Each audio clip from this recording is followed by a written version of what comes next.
Hello everyone, welcome to our channel. ఈరోజు కథ మన్నించవా ఓ చెల్లి. నిదానంగా రోజులు గడుస్తున్నాయి. ఆ రోజు యశ్వంత్ మీటింగ్ అని ఆఫీస్కి వెళ్తే సంహిత దేవి గుడికి వెళ్తారు. దేవేంద్ర గారు కూడా ఆఫీస్కి వెళ్లారు.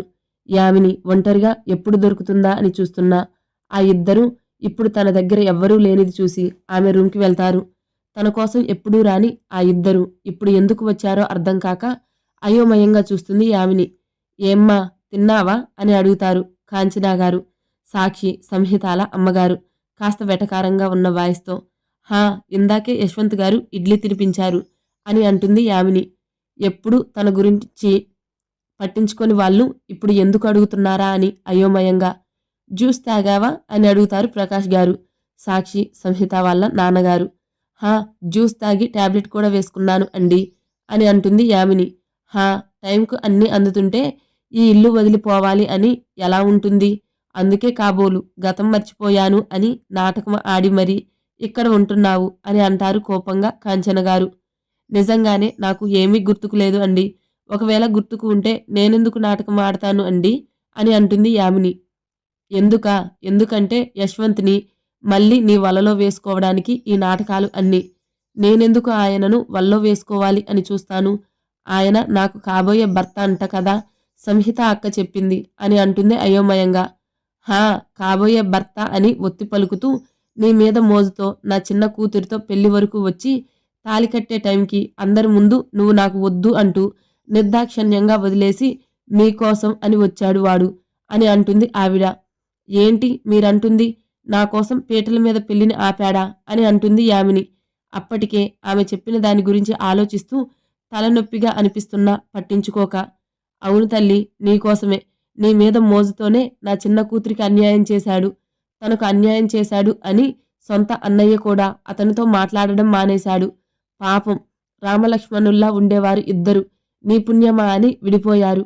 అన్నతో మాట్లాడకుండా ఒక్క నిమిషం కూడా ఉండలేడు అతను. అంతే, తమ్ముడు అంటే ప్రాణం. అలాంటిది ఇద్దరు నీ కారణంగా విడిపోయారు.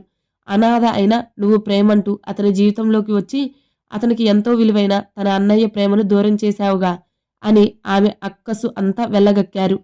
నేను ప్రేమ అంటూ అతని జీవితంలోకి వచ్చానా? నేను అనాథనా? మరి సంహిత అక్క తన చెల్లెల్ని అని చెప్పింది కదా అంటుంది. అప్పటికే విపరీతంగా తలనొప్పి వస్తుంటే తల పట్టుకుంటూ అడుగుతుంది. హా, దానికి ఏదో మాయరోగం వచ్చి ఎవరికి పుట్టావో కూడా తెలియని నిన్ను చెల్లెలు అంటుంది.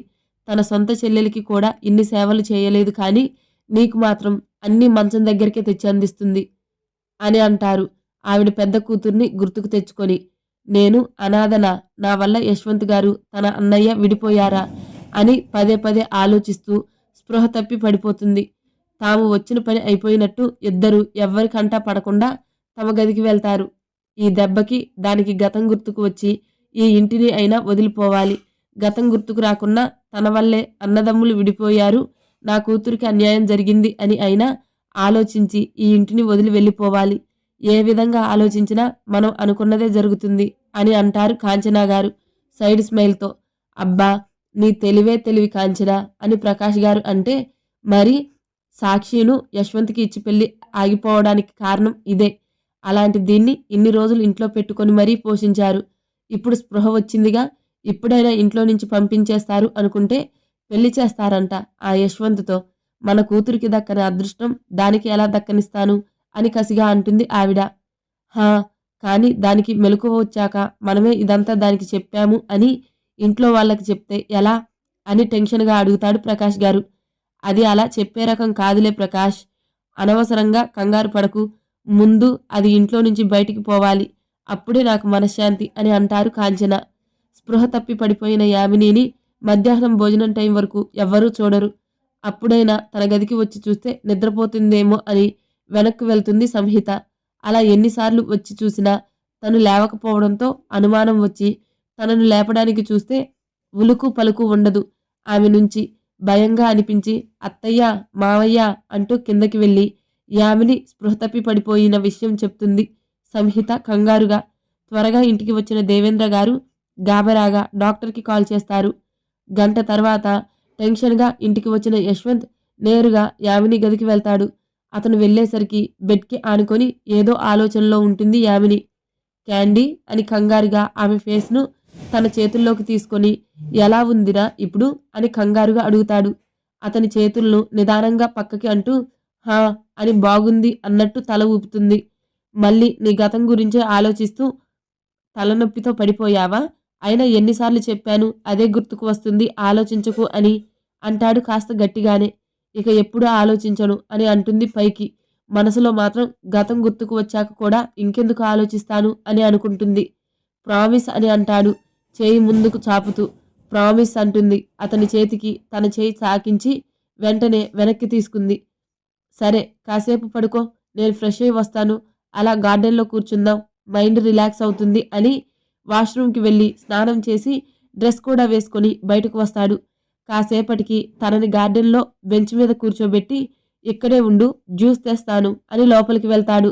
కాసేపటికి తనని గార్డెన్లో బెంచ్ మీద కూర్చోబెట్టి ఇక్కడే ఉండు జ్యూస్ తెస్తాను అని లోపలికి వెళ్తాడు యశ్వంత్. తల వెనక్కి వాల్చి కళ్ళు మూసుకొని ఆలోచిస్తూ ఉంది యామిని. దూరం నుంచి ఆమెనే చూస్తున్న సాక్షి పేరెంట్స్ ఆమె దగ్గరికి వస్తారు. ఎవరో వచ్చినట్టు అనిపించి కళ్ళు తెరిచి చూస్తుంది యామిని. ఎదురుగా కూర్చుని ఉన్న సాక్షి పేరెంట్స్ని చూసి కాసేపు మౌనం తర్వాత నిజంగానే సంజయ్ సార్ యశ్వంత్ సార్తో మాట్లాడడం మానేశారా? అది కూడా నా కారణంగా అని అడుగుతుంది యామిని.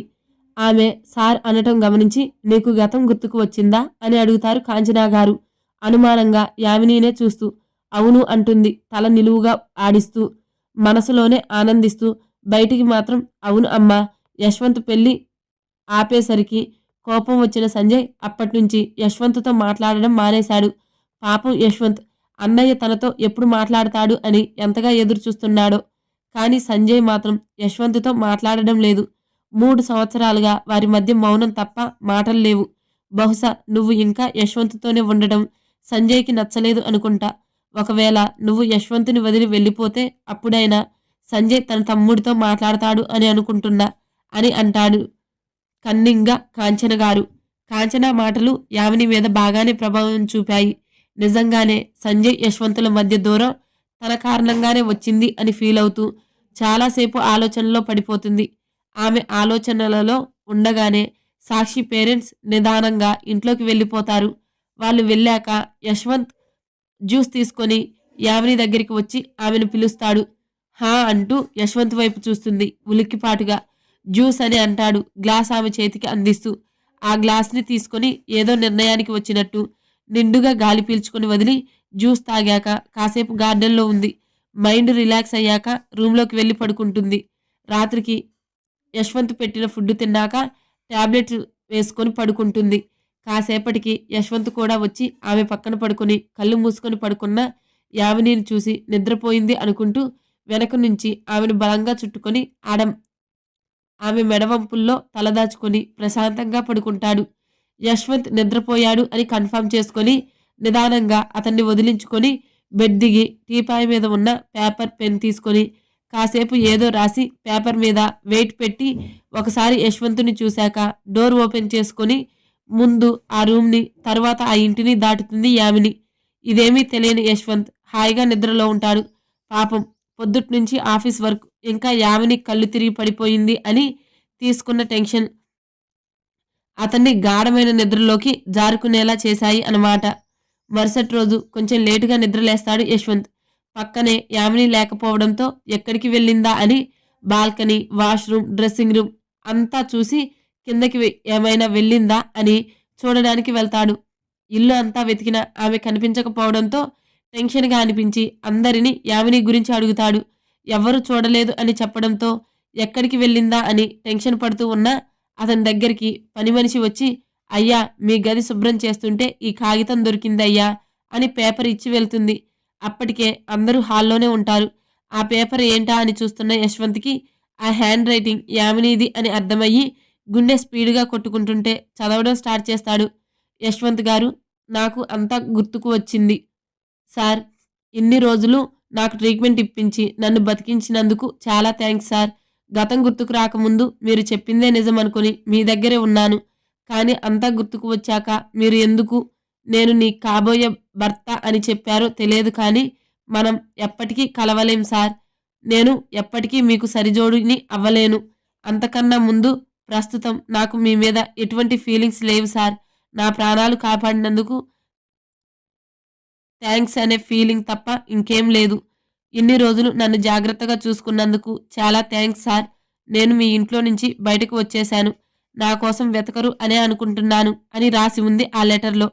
అంతా చదివిన యశ్వంత్ కాసేపు అలానే ఉండిపోతాడు. తర్వాత సంజయ్ దగ్గరికి వెళ్లి అతన్ని గట్టిగా హగ్ చేసుకొని కాసేపటికి వదిలి తన రూమ్‌కి వెళ్లి ఫ్రెష్ అయ్యి డ్రెస్ వేసుకొని రెడీ అయ్యి కిందకు వస్తాడు. అప్పటికి అందరూ హాల్లోనే ఉంటారు. అమ్మా, నేను ఆఫీస్‌కి వెళ్తున్నాను. ఇవాళ మీటింగ్స్ ఉన్నాయి. రావడానికి లేట్ అవుతుంది అని దేవి గారికి చెప్పి వెళ్ళిపోతాడు యశ్వంత్. ఎవ్వరినీ చూడకుండానే. కాసేపటికి ఎవరి పనుల్లో వాళ్ళు పడతారు. యశ్వంత్ ఇంట్లో నుంచి బయటికి వచ్చినా యామిని ఆ రాత్రికి గుడిలో తలదాచుకొని పొద్దున్నే ఆశ్రమంకి వెళ్తుంది. చాలా రోజుల తర్వాత కనిపించిన యామినిని చూసి పిల్లలు ఇంకా అక్కడి స్టాఫ్ అందరూ పలకరిస్తారు. అందరితో మాట్లాడాక అక్కడ మేడంకి అంతా చెప్పాక కొంత డబ్బు తీసుకొని హైదరాబాద్ వదిలి వెళ్ళిపోవాలి అనుకుంటూ రైల్వే స్టేషన్‌కి వెళ్తుంది యామిని. ఒక బెంచ్ మీద కూర్చొని తనకు కావలసిన ట్రైన్ కోసం ఎదురు చూస్తూ ఉంటుంది. 5 నిమిషాల తర్వాత తన పక్కన వచ్చి కూర్చున్న వ్యక్తిని ఆశ్చర్యంగా చూస్తూ లేచి నిలబడుతుంది. "కూర్చో అమ్మా" అని అంటాడు సౌమ్యంగా. ఎదురుగా కదులుతున్న ట్రైన్నే చూస్తూ సంజయ్. అయినా అలానే నిలబడి ఉన్న యామిని వైపు తల తిప్పి చూసి "కూర్చో అమ్మా" అని అంటాడు మళ్ళీ. రెండో పిలుపుకు తేరుకొని నిదానంగా అతనికి కొంచెం గ్యాప్ ఇచ్చి కూర్చుంటుంది. "ఎక్కడికి" అని అంటాడు చేతులు కట్టుకొని వెనక బెంచ్‌కి జారబడి కూర్చుంటూ రిలాక్స్‌గా. "హా" అని అంటుంది యామిని అయోమయంగా. "ఎక్కడికి వెళ్ళాలి అని రైల్వే స్టేషన్‌కి వచ్చావమ్మా" అని అడుగుతాడు సంజయ్. "తెలియదు సార్. కానీ ఈ ఊరిలో మాత్రం ఉండకూడదు అని వెళ్తున్నాను" అని అంటుంది నెమ్మదిగా. "ఎక్కడికి వెళ్ళాలో కూడా తెలీదు. మరి ఎలా బతకాలి అని ధైర్యంగా, ఒంటరిగా ప్రయాణం మొదలుపెట్టావమ్మా" అని అంటాడు. "నేను పుట్టినప్పటి నుంచే ఒంటరిగా బతకడానికి అలవాటు పడ్డాను సార్. ఎప్పుడూ ఒకరి తోడు కావాలి అని ఆశించలేదు. నా ఒంటరి జీవితం నాది అన్నట్టే బతికాను. కానీ యశ్వంత్ సార్ రాక నా ఆలోచనలను మార్చేసింది. నాకు కూడా ఒక తోడు కావాలి అనిపించింది. అందుకే ఏవేవో చేసి యశ్వంత్ సార్ దగ్గరికి వచ్చాను. 6 మంత్స్ అగ్రిమెంట్ అంటూ. ఆ టైం నాకు సరిపోతుంది అనుకున్నాను నా ప్రేమను అతనికి పంచడానికి. కానీ ఆలస్యంగా తెలిసింది ప్రేమను కేవలం పంచితే కాదు, ఆ ప్రేమ అతని మనసుకి తాకాలి. అప్పుడే తిరిగి ప్రేమిస్తారు అని. అది తెలుసుకునేసరికి ఆలస్యం అయ్యింది. యశ్వంత్ సార్‌కి సాక్షి మేడంతో పెళ్లి ఫిక్స్ అయ్యింది. చాలా ట్రై చేశాను నా ప్రేమను దక్కించుకోవడానికి. నా ప్రేమలో స్వార్థం ఉందో, నేను చేసిన ప్రయత్నాలలో లోపం ఉందో, లేక నా తలరాతే అంతో. కానీ నేననుకున్నది ఏమీ జరగలేదు. కానీ యశ్వంత్ సార్ పెళ్లి ఎందుకు ఆపేశారో, యాక్సిడెంట్ తర్వాత ఏం జరిగిందో తెలియదు. కానీ నా కారణంగా మీరు యశ్వంత్ సార్ విడిపోవడం నాకు నచ్చలేదు సార్. నేనే లేకుంటే మీరు మునుపటిలా ఉంటారు కదా! అందుకే వచ్చేశాను ఆ ఇంటి నుంచి. ఇంకా లైఫ్‌లో మీకు ఎదురుపడను. యశ్వంత్ సార్ కోసం మళ్ళీ రాను. ప్లీజ్ మీరు యశ్వంత్ సార్‌తో మాట్లాడండి సార్. మీరు మాట్లాడకుంటే అస్సలు ఉండలేడు. మీరు తినిపించకుండా ఎప్పుడూ తినలేదు. అలాంటిది ఇప్పుడు మీరు తనని దూరం పెడుతుంటే చాలా బాధపడుతున్నారు. కనీసం ఇప్పుడైనా తనతో మాట్లాడండి సార్ అని అంటుంది యామిని. యశ్వంత్ బాధ తన మనసుకు కష్టంగా ఉంటే, సరే నా కన్నాతో ఖచ్చితంగా మాట్లాడతానమ్మా. కానీ నీ కారణంగానే నేను కన్నాతో మాట్లాడడం లేదు అని నీకు ఎవరు చెప్పారు అని అడుగుతాడు సంజయ్. సాక్షి మేడం పేరెంట్స్ సార్. నా కారణంగానే యశ్వంత్ సార్ సాక్షి మేడంని పెళ్లి చేసుకోలేదంట కదా! సాక్షి మేడంని పెళ్లి చేసుకోలేదు అని మీరు కూడా యశ్వంత్ సార్‌తో మాట్లాడడం మానేశారు అని అంటుంది మెల్లిగా. కన్నాతో మాట్లాడడం మానేయడానికి కారణం నువ్వే అమ్మా అని అంటాడు సంజయ్. అతను అన్నదానికి బాధగా అనిపించి ఏదో చెప్దామని నోరు తెరుస్తున్నంతలో సంజయ్ మాటలకు ఆశ్చర్యంగా అతని వైపు చూస్తుంది. కానీ అది సాక్షిని పెళ్లి చేసుకునేందుకు కాదు. నిన్ను పెళ్లి చేసుకోకుండా ఒంటరిగా వదిలేసినందుకు అని అంటాడు సంజయ్. అర్థం కాలేదా అని యామిని వైపు చూసి, ఇక్కడ కాదు అందరూ మనల్నే చూస్తున్నారు కానీ వేరే చోటికి వెళ్దాం రా అమ్మా అని అంటాడు సంజయ్. ఎందుకు సార్? ట్రైన్ టైం అవుతుంది. నేను వెళ్తాను అని అంటుంది తలదించుకొని. ఒకసారి నేను చెప్పేది విను. ఆ తర్వాత కూడా నీకు వెళ్ళాలి అనిపిస్తుంటే చెప్పు. నేనే వచ్చి నువ్వు ఎక్కడికి వెళ్ళాలి అనుకుంటున్నావో అక్కడికి ఫస్ట్ క్లాస్ టికెట్ బుక్ చేసి మరీ పంపిస్తాను అని అంటాడు. అతను అంతగా చెప్తుంటే కాదనలేక బెంచ్ మీద నుంచి లేచి అతని వెంట వెళ్తుంది. యామిని ఏం తినలేదు అని నీరసంగా ఉన్న ఆమె మొహం చూస్తేనే అర్థమవుతుంటే ఎలాగో మధ్యాహ్నం అయింది కదా అని రెస్టారెంట్లో బలవంతంగా భోజనం తినిపించి తన ఇంటికి వెళ్లే దారిలో ఉన్న పార్కుల దగ్గర కారాపి ఆమెను లోపలికి తీసుకెళ్తాడు. ప్రశాంతంగా ఉండే చెట్ల మధ్యన బెంచ్ మీద యామిని కూర్చొని ఉంటే దగ్గరగా ఉన్న చెట్లకు ఆనుకొని నిలబడి సంజయ్ ఉంటాడు. కాసేపు మౌనం తర్వాత కన్నా నిన్ను ప్రేమించాడు అని నీకు తెలుసా అని అంటాడు సంజయ్. యశ్వంత్ సార్ నన్ను ప్రేమించాడా అని అయోమయంగా అంటుంది. అవును, కన్నా నిన్ను ప్రేమించాడమ్మా. కానీ అది వాడు తెలుసుకోవడంలో లేట్ చేశాడు. తెలిసాక కూడా అనవసర ఆలోచనలు అన్నీ చేసి చాలా సమస్యలకు కారణమయ్యాడు. ముఖ్యంగా వాడి రక్తాన్ని కూడా చంపుకునేలా చేసుకున్నాడు అని బాధగా అంటాడు సంజయ్. యామిని కూడా తన కోల్పోయిన బిడ్డ గుర్తుకు రావడంతో ఏడుస్తూ తలదించుకుంది. ఆమె నిదానించాక చెప్పడం స్టార్ట్ చేశాడు సంజయ్. నాకు నీ ప్రెగ్నెన్సీ విషయం కన్నా చెప్పలేదమ్మా. ఒకవేళ చెప్పి ఉంటే పరిస్థితులు ఇంత దారుణంగా అయ్యేది కాదు. మా రిసెప్షన్ అయిపోయాక నీ గురించి పూర్తిగా తెలిసింది. అందుకే కన్నాకి క్లోరోఫామ్ ఇచ్చి స్పృహ తప్పాక నేనే సాక్షికి తనని ప్రేమిస్తున్న సాకేత్ని ఇచ్చి పెళ్లి చేశాను. నా పెళ్లితో పాటే. ఆ తర్వాత చాలానే గొడవలు జరిగాయి పెళ్లి మండపంలో. కానీ నీ గురించి చెప్పాక అందరూ అర్థం చేసుకున్నారు. కన్నాకి మెలకువ వచ్చాక అందరం నీకోసం చూశాము. కానీ నువ్వెక్కడా కనిపించలేదు. అందరం బయటకు వచ్చాక రోడ్ మీద రక్తం మరకలు. ఏమైందో అని పక్కన వాళ్ళని అడిగితే మీ పెళ్లికి వచ్చిన మేకప్ ఆర్టిస్ట్కి ఒకరికి యాక్సిడెంట్ అయింది అని చెప్పారు. అది నీకే అని కన్ఫర్మ్ చేసుకొని ఏ హాస్పిటల్లో తెలుసుకొని నీకోసం వచ్చాము అని అంటాడు సంజయ్. ఫ్లాష్ బ్యాక్ అన్నమాట. ఇప్పుడు యామినికి యాక్సిడెంట్ అవ్వడం చూసిన అశ్విన్ వెంటనే అంబులెన్స్ కోసం కూడా చూడకుండా తన కారులోనే ఆమెను హాస్పిటల్కి తీసుకెళ్తాడు. మండపం నుంచి బయటకు వచ్చిన అందరూ యామినికి యాక్సిడెంట్ అయ్యింది అని తెలిసి దగ్గరలో ఏ హాస్పిటల్లో ఉందో అక్కడికి వెళ్తారు అందరూ. యశ్వంత్ మాత్రం షాక్లోనే హాస్పిటల్కి చేరుకుంటాడు. రిసెప్షన్లో కనుక్కున్నాక యామిని అక్కడే ఉంది అని తెలుసుకుని ఐసీయూ దగ్గరికి వెళ్తే అక్కడ అశ్విన్ కనిపిస్తాడు వీళ్ళకి. పెళ్లి బట్టల్లో ఉన్న అందరినీ చూసి కూడా సైలెంట్గా ఉంటాడు అశ్విన్. అతన్ని చూసిన సంజయ్ అశ్విన్ యామినిని హాస్పిటల్లో జాయిన్ చేసింది నువ్వేనా అని అడుగుతాడు. అవును అన్నట్టు తల ఆడించి సైలెంట్గా ఉంటాడు అశ్విన్. యశ్వంత్ మాత్రం చలనం లేకుండా అందరికీ దూరంగా నిలబడి ఐసీయూ వైపే చూస్తూ ఉంటాడు. చాలాసేపటి తర్వాత డాక్టర్ బయటికి రావడంతో అందరూ ఏం చెప్తారా అని చూస్తూ ఉంటారు. పేషెంట్ వాళ్ళ అమ్మా నాన్న ఎక్కడా అని అంటారు ఆయన. తనకు ఎవ్వరూ లేరు డాక్టర్, అనాథ అని అశ్విన్ చెప్తున్నంతలో యశ్వంత్ ముందుకు వచ్చి తను నా వైఫ్ డాక్టర్, ఎలా ఉంది తనకి అని కంగారుగా అడుగుతాడు.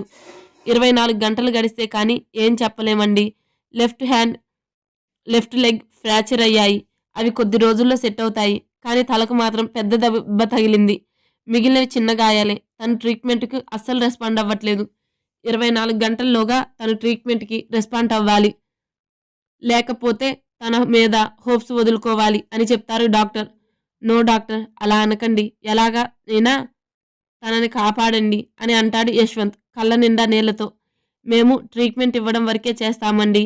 ఆ ట్రీట్మెంట్కి రెస్పాండ్ అయ్యి బతకాలి అన్న ఆశ పేషెంట్లో కూడా ఉండాలి. కానీ తనకే బతకాలి అని లేదు అనుకుంటా. అందుకే మేము ఎంత బెటర్గా ట్రీట్ చేస్తున్నా తను అస్సలు రెస్పాండ్ అవ్వట్లేదు. ముందు తనతో ఎవరైనా మాట్లాడి తనకు బతకాలి అన్న ఆశ కల్పించండి. అప్పుడు ఏమైనా యూజ్ ఉండొచ్చు అని చెప్పి వెళ్ళిపోతారు డాక్టర్. డాక్టర్ వెళ్ళాక ఆతృతగా ఐసీయూలోకి వెళ్తున్న యశ్వంత్కి సంజయ్ బ్రేక్ వేస్తాడు. ఒక్క నిమిషం కన్నా అని అంటాడు సంజయ్. అన్నయ్య అంటూ సంజయ్ వైపు తిరుగుతాడు. ఎక్కడికి అంటాడు ప్రశాంతంగా. ఇదేదో సునామీ వచ్చే సూచనలా ఉందబ్బా. క్యాండీ, అదే యామిని దగ్గరికి అన్నయ్య. నా వల్లే తను ఈ పరిస్థితిలో ఉంది. నేను తనతో మాట్లాడి సాక్షితో నా పెళ్లి ఆగిపోయింది అని చెప్పి తననే పెళ్లి చేసుకుంటాను అని చెప్తాను అన్నయ్య. అప్పుడు తను వెంటనే నార్మల్ అవుతుంది. అంత పిచ్చి తనకు నేనంటే అని చిన్నగా నవ్వుతాడు. నువ్వు ఇదే పని తను ప్రెగ్నెంట్ అని చెప్పినప్పుడు చేసి ఉంటే ఇప్పుడు తనకు ఇలా యాక్సిడెంట్ అయ్యి హాస్పిటల్లో ఉండేది కాదు కదా. ఎందుకు ఇలా తన జీవితాన్ని ప్రశ్నార్థకంగా మార్చి ఇంతలా ఆ అమ్మాయిని బాధ పెట్టావు కన్నా అని బాధగా అంటాడు సంజయ్. ప్రెగ్నెంట్ ఏంటి అని ఆశ్చర్యంగా అడుగుతాడు అశ్విన్. అవును అశ్విన్, యామిని కన్నా వల్ల ప్రెగ్నెంట్ అయింది అని అతనికి చెప్పి యశ్వంత్ ఎదురుగా నిలబడి అతని కళ్ళలోకి సూటిగా చూస్తూ, అలా ఎలా తనని అబార్షన్ చేయించుకోమని చెప్పావు కన్నా? నీ రక్తం, నీ బిడ్డ కన్నా అది ఎలా చెప్పగలిగావు? ఆ టైంలో తను ఎంత స్ట్రగుల్ అయిందో, నా అన్న వాళ్ళు ఎవ్వరూ కూడా తన పక్కన లేకుండా ఎలా అంత బాధను అనుభవించిందో, ఎలా తన బిడ్డను తనే చంపుకుందో, కనీసం అప్పుడైనా తనకు నీ మీద ఎంత ప్రేమ ఉందో అర్థం కాలేదా కన్నా? అసలు ఇదంతా కాదు. ఇలా తను నా వల్ల ప్రెగ్నెంట్ అయ్యింది అన్నయ్య, సాక్షిని పెళ్లి చేసుకోలేను అని ఒక్క మాట చెప్పి ఉంటే బాగుండేది కదా కన్నా? ఎందుకు చెప్పకుండా సిచ్యువేషన్ని ఇంత కాంప్లికేట్ చేశావు? అదే నువ్వు చెప్పి ఉంటే మీ ఇద్దరికి పెళ్లి చేసేవాడిని. ముఖ్యంగా నీ బిడ్డ, నా కన్నా బిడ్డ బతికి ఉండేవాడు కదా, ఎందుకిలా చేశావు అని అడుగుతాడు బాధగా సంజయ్. అన్న కోసం అని అంటాడు యశ్వంత్. హా అని అయోమయంగా చూస్తాడు సంజయ్. అవును, నా అన్నయ్య కోసం. అంటే నీకోసమే అన్నయ్య. నువ్వు వదినమ్మకు ఇచ్చిన మాట కోసమే నేను సాక్షిని పెళ్లి చేసుకోవాలి అని అనుకున్నాను. అందుకు యామిని వల్ల ప్రాబ్లం అవ్వకూడదు అనే అలా చేశాను అని అంటాడు. ఏం మాట్లాడుతున్నావు కన్నా? నేనిచ్చిన మాట కోసం ఒక అమ్మాయి జీవితాన్ని ప్రశ్నార్థకంగా చేశావా? ఇంకా రూపు కూడా ఏర్పడిని పసికందుని చంపమని చెప్పావా? నాకన్నా ఇలా ఆలోచించడు. నేను తనని అలా పెంచలేదు కదా అని దెబ్బతిన్న వాడిలా యశ్వంత్కి దూరంగా జరుగుతాడు. దూరం వెళ్తున్న సంజయ్ని వెళ్ళనివ్వకుండా హత్తుకుని అతని భుజం మీద తలవాల్చి, నేను కేవలం తను నా నుంచి దూరంగా వెళ్ళాలి అని మాత్రమే అలా అన్నాను కానీ ఆ పిచ్చిది నా మీద ప్రేమతో నిజంగానే అబార్షన్ చేయించుకుంటుంది అని అనుకోలేదు అన్నయ్య అని ఏడుస్తాడు యశ్వంత్. చనిపోయిన తన బిడ్డ గుర్తుకు రావడంతో. మరి అప్పుడైనా తన ప్రేమను అర్థం చేసుకుని నా దగ్గరికి తీసుకురావచ్చు కదా, మీ పెళ్లి జరిపించేవాడిని అని అడుగుతాడు సంజయ్. తన పిచ్చి ప్రేమ చూశాక ఆ ప్రేమకు నేను అర్హుడిని కాదు అనిపించింది అన్నయ్య. తనకు నేను కరెక్ట్ కాదు అనిపించి సైలెంట్ అయ్యాను అన్నయ్య అని అంటాడు యశ్వంత్. అన్నీ నువ్వే అనుకొని ఆ అమ్మాయి పరిస్థితిని ఇంత దూరం తీసుకొచ్చావు కదా కన్నా అని అసహనంగా అంటూ అతన్ని దూరం జరిపి, ఆ అమ్మాయికి ఇలా అవ్వడానికి డైరెక్ట్గా నువ్వు, ఇండైరెక్ట్గా నేనే కారణం అయ్యాము. ఇన్ని రోజులు తన బాధపడుతుంటే మనం సంతోషంగా ఉన్నాం కన్నా. ఇప్పుడు నుంచి తను సంతోషంగా ఉండే వరకు, తన హెల్త్ బాగయ్యి నిన్ను క్షమించే వరకు నువ్వు నాతో మాట్లాడకు, నేను నీతో మాట్లాడను అని అంటాడు సంజయ్. అన్నయ్య, తన విషయంలో నేను చేసింది తప్పే, కానీ ఆ తప్పుకి నాకింత పెద్ద శిక్ష వేయకన్నయ్యా. నీతో మాట్లాడకుండా నిమిషం కూడా ఉండలేను. అలాంటిది ఎన్ని రోజులు మాట్లాడకుండా ఉండాలి? తెలియని శిక్ష నాకు వెయ్యకు ప్లీజ్ అని అంటాడు ఏడుస్తూ సంజయ్ని హత్తుకుంటూ. లేదు కన్నా, నువ్వెంత చెప్పినా నా నిర్ణయం మారదు. వెళ్ళి తనతో మాట్లాడి బతకాలి అన్న ఆశ తనలో కలిగేలా చేయి అని చెప్పి అందర్నీ అక్కడి నుండి తీసుకుని వెళ్తాడు సంజయ్. సంజయ్ వాళ్ళు వెళ్ళిపోయాక అశ్విన్ వచ్చి యశ్వంత్ భుజం మీద చేయి వేస్తాడు. అతను వెనక్కి తిరిగాక, జరిగిందేదో జరిగింది, కనీసం ఇప్పుడైనా తన ప్రేమను అర్థం చేసుకుని పిచ్చి ఆలోచనలు చేయకుండా తనని జాగ్రత్తగా చూసుకో. స్పృహలోకి వచ్చాక తనని క్షమించమని అడుగు. చాలా మంచిది, తను నిన్ను ఇట్టే క్షమించేస్తుంది. త్వరలోనే మీ పెళ్లి పిలుపు నాకు అందాలి యష్ అంటూ అతను కూడా వెళ్ళిపోతాడు. కాసేపు మౌనంగా ఉండి నిదానంగా ఐసీయూలోకి వెళ్తాడు. అక్కడే ఉన్న నర్సుని బయటికి వెళ్ళమని చెప్పి యామిని పక్కన బెడ్ మీద కూర్చొని ఆమెను చూస్తూ ఉంటాడు. తలకు, కాలుకి, చేతికి కట్టుగట్టి ఆక్సిజన్ మాస్క్ పెట్టుకొని ఊపిరి తీసుకుంటుందా లేదా అన్నంత భారంగా తీసుకుంటూ నిర్జీవంగా బెడ్ మీద ఉన్న యామినిని చూస్తుంటే తన మీద తనకే కోపం వస్తుంది. సెలైన్ ఎక్కుతున్న యామిని చేతిని తన చేతిలోకి తీసుకుని మెల్లిగా నిమురుతూ ఆమె వైపు చూసి, సారీ క్యాండీ, ఇంతకు మించి ఏం చెప్పాలో కూడా తెలియట్లేదు. నువ్వు నన్ను చాలా బాగా చూసుకున్నావు క్యాండీ, కానీ నేనే నిన్ను, నీ ప్రేమని అర్థం చేసుకోకుండా నిన్ను ఇలా హాస్పిటల్ బెడ్ మీద ఉండేలా చేశాను అని బాధగా అంటూ, నీ పిచ్చి ప్రేమ చూసి నాకు కూడా నీ మీద ప్రేమ పుట్టిందిరా, కానీ అన్నయ్య కోసం ఆలోచించి నీ విషయంలో చాలా పెద్ద తప్పు చేశాను అని ఆలస్యంగా తెలుసుకున్నాను. ప్లీజ్ రా, నన్ను క్షమించు. నీకు బతకాలి అనే ఆశ లేదంట కదా, బతకాలి అనే ఆశ కూడా లేకుండా చేశాను నీకు. ఒక్కసారి నువ్వు ట్రీట్మెంట్కి రెస్పాండ్ అయ్యి స్పృహలోకి రా క్యాండీ. ఇన్ని రోజులు నువ్వు నా మీద చూపించిన ప్రేమ కన్నా ఎక్కువ ప్రేమ నీకు పరిచయం చేస్తాను. బాధ అన్నదే లేకుండా అన్ని సంతోషాలను నీకు అందిస్తాను. ముఖ్యంగా నా కారణంగా కోల్పోయిన మన బిడ్డను కూడా నీకిస్తాను అంటూ యామిని కడుపు మీద చేయి వేసి నిమురుతూ తన నుదుటి మీద ముద్దు పెడతాడు. ఇంతలో నర్సు వచ్చి, సార్, ఇంతసేపు ఐసీయూలో ఉండకూడదు సార్, కాసేపటిలో డాక్టర్ గారు రౌండ్స్కి వస్తారు. ఆయన వెళ్ళాక కావాలంటే మళ్ళీ ఒకసారి వచ్చి పేషెంట్ని చూద్దురు కానీ ప్రస్తుతానికి వెళ్ళండి సార్ అని అంటుంది. సరే అంటూ తల ఆడించి ఇంకోసారి తన నుదుటిపై ముద్దు పెట్టి, ప్లీజ్ రా, ట్రీట్మెంట్కి రెస్పాండ్ అవ్వు, నా కోసం, ఫ్యూచర్లో మన లైఫ్కి, రాబోయే మన బేబీ కోసం అయినా బతకాలని ఆశపడరా అని ఆమెను వదల్లేక వెళ్తాడు యశ్వంత్. ఇంకా పెళ్లి డ్రెస్లోనే ఉండడంతో కాంపౌండర్తో డ్రెస్ తెప్పించుకొని ఆ హాస్పిటల్లోనే ఒక రూమ్ తీసుకొని అందులో ఫ్రెష్ అయ్యి డ్రెస్ చేంజ్ చేసుకుని మళ్ళీ ఐసీయూ ముందు ఉన్న చైర్లో కూర్చుంటాడు. కాసేపటికి డాక్టర్ వచ్చి మళ్ళీ ఒకసారి యామినీని చెక్ చేస్తే ఆమె హార్ట్ బీట్లో చేంజెస్ రావడంతో ట్రీట్మెంట్ ఇవ్వడం స్టార్ట్ చేస్తారు డాక్టర్. లోపలికి వెళ్ళిన డాక్టర్ ఇంకా బయటికి రాకపోవడంతో టెన్షన్గా ఉంటుంది యశ్వంత్కి. డాక్టర్ బయటికి వచ్చాక, ఏమైంది డాక్టర్, ఇంతసేపు లోపలే ఉన్నారు అని అడుగుతాడు. మీరు మాట్లాడి వచ్చాక తనలో కాస్త ఇంప్రూవ్మెంట్ వచ్చింది. తలకు సర్జరీ చేయాలి యశ్వంత్. ఆ సర్జరీ అయ్యాక తన స్పృహలోకి వస్తే ఇంకేం ప్రమాదం లేదు. ఒకవేళ స్పృహలోకి రాకపోతే కోమాలోకి వెళ్ళినట్టే. ఇంకెప్పుడు స్పృహలోకి వస్తుందో చెప్పలేం అని వెళ్ళిపోయారు డాక్టర్. మరుసటి రోజు సర్జరీ చేయడం. సర్జరీ అయి 24 గంటలు గడిచినా తన స్పృహలోకి రాకపోవడంతో చెక్ చేసి షీ ఈజ్ ఇన్ కోమా అని చెప్పి వెళ్ళిపోయారు డాక్టర్. పిచ్చి పట్టిన ఫీలింగ్ యశ్వంత్లో. ఏం చేయాలో అర్థం కాక చాలాసేపు ఆలోచించి ఒక నిర్ణయానికి వచ్చి డాక్టర్తో మాట్లాడి వైజాగ్ నుంచి హైదరాబాద్లోని తమ కొత్త ఇంటికి యామినీని షిఫ్ట్ చేస్తాడు యశ్వంత్. అప్పటి వరకు నర్సులే అన్నీ చూసుకున్నారు యామినీకి. కానీ ఇంటికి తీసుకువచ్చాక అన్నీ యశ్వంత్నే దగ్గరుండి చూసుకోవాలి అని ఫిక్స్ అయ్యాడు. అందుకే ఇంటికి వచ్చిన రోజు సాయంత్రం ఆమెకు స్పాంజ్ బాత్ చేయించడానికి సిద్ధం చేస్తున్నాడు. దేవి గారు నేను చేస్తాను నాన్న అని చెప్పినా వినకుండా డోర్ లాక్ చేసి కర్టన్స్ కూడా క్లోజ్ చేశాక బెడ్ మీద ఉన్న యామిని పక్కన కూర్చొని ఆమె డ్రెస్ని తీస్తాడు. నైట్ ప్యాంట్, టీషర్ట్ ఉన్న యామినీని ముందుగా ప్యాంట్ తీసేసి తరువాత టీషర్ట్ తీసి పక్కన వేసి ఇన్నర్ తీయడానికి చేతులు ముందుకు పెట్టిన యశ్వంత్ యామిని గుండెల మీద ఉన్న తన ట్యాటూని చూసి షాక్తో అలానే ఉండిపోతాడు. కాసేపటికి స్పృహలోకి వచ్చి ఆ ట్యాటూని నిమురుతూ కళ్ళ నిండా నీళ్లు పెట్టుకుంటాడు యశ్వంత్. పిచ్చి ప్రేమ అనుకున్నాను కానీ మరీ ఇంత పిచ్చి అనుకోలేదు క్యాండీ. నా ఫేస్ని ట్యాటూగా వేపించుకున్నావు. నీళ్లు గుచ్చుకున్న ప్రతిసారి ఎంత నొప్పి అనుభవించి ఉంటావు కదా అని ఆ ట్యాటూ మీద పెదవులు నిలిపి కాసేపు అలానే ఉంటాడు. తర్వాత తనకు బాత్ చేపించి డ్రెస్ వేశాక ఆమె పక్కనే పడుకుని సైడ్ నుంచి హగ్ చేసుకుని ఫిక్స్ అయ్యానురా క్యాండీ, లైఫ్ లాంగ్ నిన్ను బాధ పెట్టకుండా చూసుకుంటాను. నా లైఫ్నే నీకు దాసోహం చేస్తానురా. త్వరగా స్పృహలోకి వచ్చి నా మీద కోపం ఉంటే కొట్టి తిట్టి ఆ కోపాన్ని తీర్చుకొని నన్ను క్షమించి పెళ్లి చేసుకో క్యాండీ, హ్యాపీగా బతికేద్దాం అని ఆమెతో మాట్లాడుతూనే నిద్రపోతాడు. అప్పటినుంచి యామినికి ఏం కావాలి అన్నీ యశ్వంత్నే చూసుకుంటూ ఉంటాడు. 1 ఇయర్ అయినా తన స్పృహలోకి రాలేదంటే తన అంకుల్ ఆమెను చూపిస్తాడు. అతను కూడా ఎప్పుడు కోమా నుంచి బయటకు వస్తుందో చెప్పలేం కానీ తను ప్రశాంతంగా ఉండేలా చూసుకోమని రోజు తనతో మాట్లాడుతూ ఉండమని చెప్పి వెళ్ళిపోతాడు. ఆ రోజు నుంచి ప్రతి విషయం యామినితో షేర్ చేసుకుంటున్నాడు యశ్వంత్. సంజయ్ నిజంగానే తనతో మాట్లాడడం మానేయడంతో బాధపడ్డా ఆ బాధ యామిని పడ్డ దానికంటే ఎక్కువ కాదు అని సంజయ్ మాట్లాడడం కోసం వెయిట్ చేస్తూ ఉంటాను.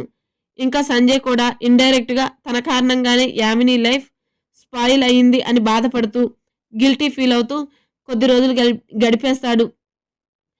సంహిత చాలా వరకు అతన్ని గిల్టీ ఫీల్ పోగొట్టడానికి ట్రై చేస్తుంది. పెళ్లి అయిన 1 ఇయర్ వరకు ఇద్దరు దూరంగానే ఉన్నారు. కానీ దేవి గారు ఇద్దరి మధ్య దూరం గమనించి ఒకసారి సంజయ్తో మాట్లాడుతుంది. జరిగిందేది మనం మార్చలేము. తను కోలుకున్నాక జరగాల్సింది మాత్రమే మన చేతిలో ఉంది. అంతవరకు మనం వెయిట్ చేయడం మాత్రమే చేయగలిగింది. కాబట్టి అన్నిటి గురించి ఆలోచిస్తూ సంహితాని దూరం పెట్టడం కరెక్ట్ కాదు అని నచ్చ చెప్తుంది. సంజయ్ కూడా తన కారణంగా సంహిత బాధపడడం ఇష్టం లేక కొద్ది రోజులు టైం తీసుకొని తమ లైఫ్ని స్టార్ట్ చేస్తారు. ఇంకా సాక్షి 1 ఇయర్ వరకు సాకేత్ని అస్సలు పట్టించుకోలేదు. అతను కూడా సడన్గా జరిగిన పెళ్లి కదా, యాక్సెప్ట్ చేయడానికి టైం పడుతుంది అని కాస్త సైలెంట్ అవుతాడు. సంవత్సరం అయినా కూడా తన వైపు కూడా చూడని ఆమెను నిదానంగా తన ప్రేమను చూపించి మార్చుకున్నాడు సాకేత్. అలా ఇంకో సంవత్సరం తర్వాత అతన్ని యాక్సెప్ట్ చేసి ఇంకొద్ది రోజుల తర్వాత తమ లైఫ్ స్టార్ట్ చేస్తారు.